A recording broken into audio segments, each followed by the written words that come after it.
अस्सलामु अलैकुम। आज की वीडियो कुरैश की उस गुफ्तगू पर है जिसमें उन्होंने रसूलुल्लाह सल्लल्लाहु अलैहि वसल्लम के कत्ल की करारदाद मंजूर की।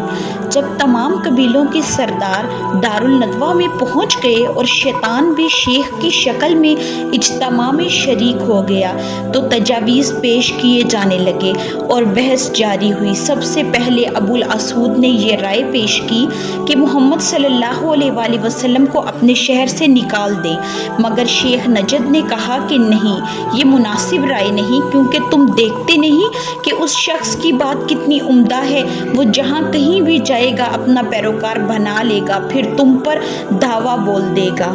अबुल नजतरी ने कहा, उसे लोहे की जंजीरों से जकड़कर बाहर से दरवाज़ा बंद कर दो। शेख नजद ने कहा कि खुदा की कसम, ये मुनासिब राय नहीं है, क्योंकि उसकी खबर उसके साथियों को हो सकती है और वो तुम पर धावा बोल सकते हैं। उसे छुड़ाकर अपने पास ले जा सकते हैं, फिर अपनी तादाद बढ़ाकर तुम्हें मगलूब कर सकते हैं। इसलिए कोई दूसरी तजवीज़ पेश करो।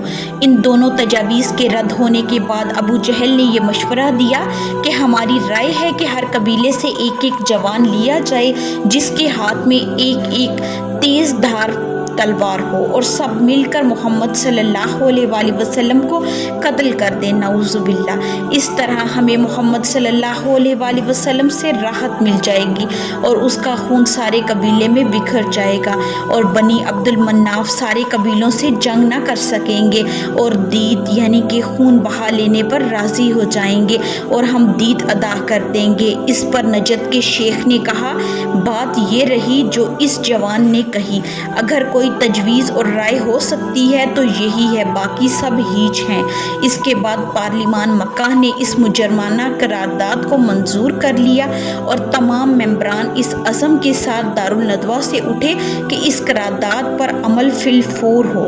इन कमबख्तों को क्या पता था कि अल्लाह ताला को कुछ और ही मंजूर है। दूसरी तरफ आप सल्लल्लाहु अलैहि वसल्लम को हिजरत मदीना की इजाज़त मिल गई।